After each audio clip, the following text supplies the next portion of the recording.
Do you want fix inappropriate activity detected in Elden Ring? Okay, we are going to solve this problem, okay, step by step. Okay, the first step for solve this problem is you go to the Steam, okay, and here in the Steam, okay, we are going to, the first step is going here, okay, and go to the settings. And here in the settings, we are going to the downloads and clear cache, okay. This it's a first step, okay.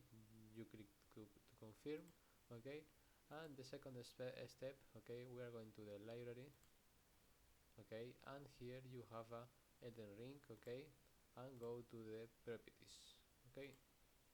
And here in the properties, in launch options, okay, you put this, okay, full screen, and you click to install files and verify integrity of game files, okay, and you verifying integrity files of Elden Ring, okay, and you solve the problem. Bye bye.